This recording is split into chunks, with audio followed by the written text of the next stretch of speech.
Genesis chapter 2, verse 1, which I said fits with chapter 1, right? And just again to remember that the Bible wasn't written in chapters and verses. So thus the heavens and the earth were finished, and all the host of them. So as we've seen in the previous days, the previous 6 days, I said I believe 6 real 24-hour days, God out of nothing made nearly everything. Of course, we will see there's certain things that God made out of something else, right? So God finished it. Verse 2. On the seventh day, God finished his work that he had done, and he rested on the seventh day from all his work that he had done. Rest. The Sabbath day, one of the 10 commandments. Keep it holy. I remember as a child growing up, the Sabbath was always a very important day of doing nothing. We were all supposed to do nothing, except for our mothers who had to still cook and wash the dishes, and well, as kids we had to do that. But the whole idea of basically sort of doing nothing, now there's a lot of controversy concerning the Sabbath. What does it mean to keep holy? What is one supposed to do? People think if you don't play, you can play cards during the whole of the week. In the way we grew up, we could play cards 6 days of the week, but on the seventh day, the Sabbath, on the Sunday, as Christians we celebrated, we were not allowed to play cards, right? Not allowed to do homework. So what does it mean to rest?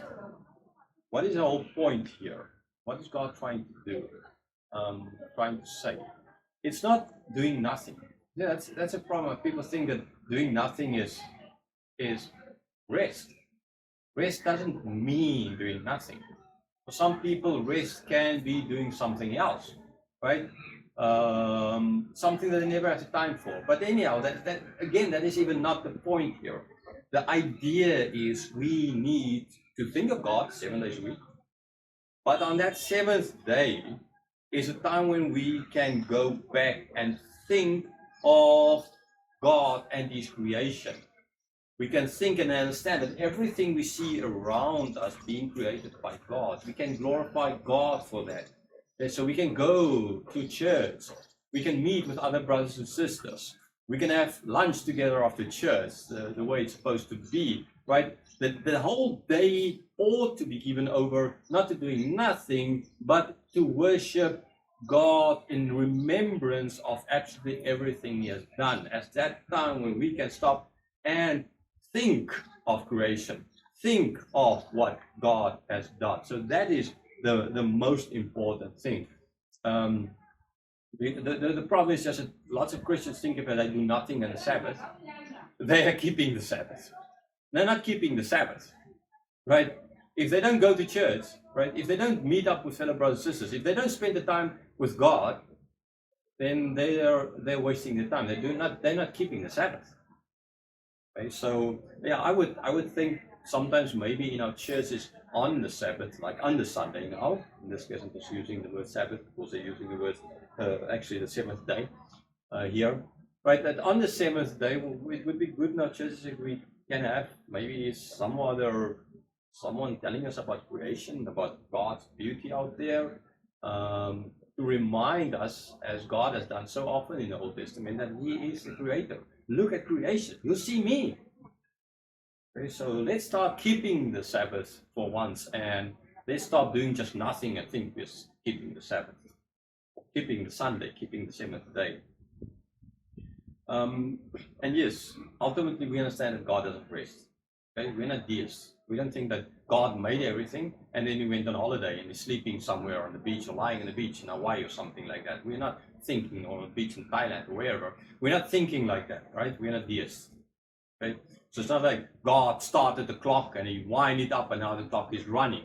No, God is in absolute control every single day. Again, like R.C. Sproul said, there's no maverick molecule, there's no maverick, I remember he said molecule or atom, no maverick atom in the universe. In other words, there's nothing outside of God's control, ultimately. Okay, so it's not as if God is there for sleeping or doing nothing on a Sunday, and He's just waiting for us to come sing songs to Him or something like that. So as if God needs that. No, He doesn't. Right? We need it. Okay? So God is working, like Jesus later on will say in the New Testament, and He is working. Okay? But again, this day is for us. We need to stop fully and to be reminded about what God has done in His creation and what He's doing every day for us. Okay, then you will be keeping it. Then you'll do it in the right way and keep the seventh day in the right way.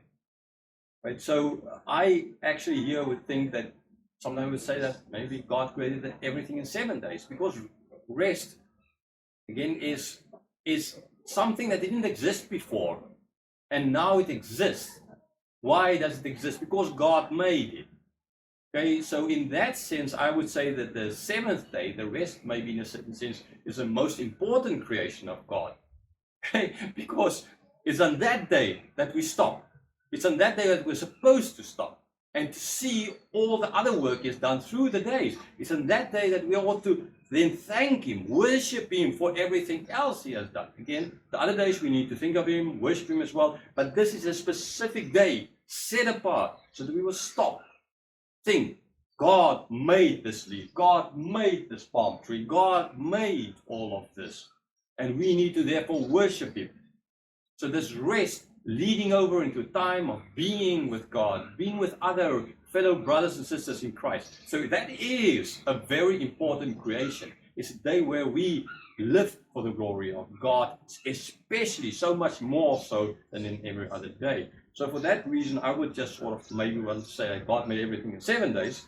But yes. So God blessed the seventh day and made it holy, because on it God rested from all His work that He has done in creation.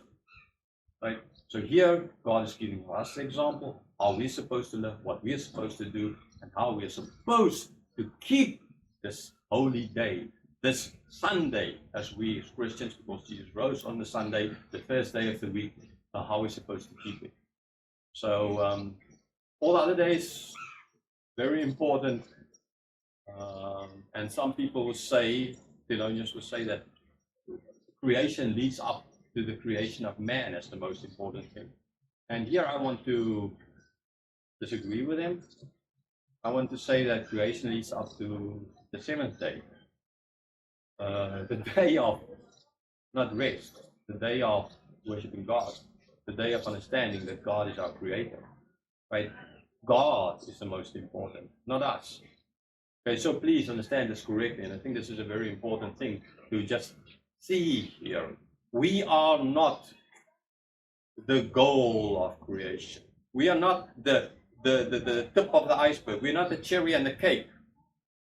The cherry and the cake is the rest, the seventh day, the day of seeing God, the day of worshiping God. That is the cherry. God is the center. Right? That is the most important. Yes, we are made in the 6th day just before God, okay, before His rest.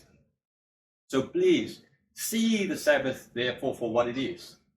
Not just a day of doing nothing, okay, but the most important day of the week, because it's the most important day for God. Because this is that cherry on the cake. This is what creation is about, where we and all of nature that He created in the other 6 days can celebrate and worship Him forevermore.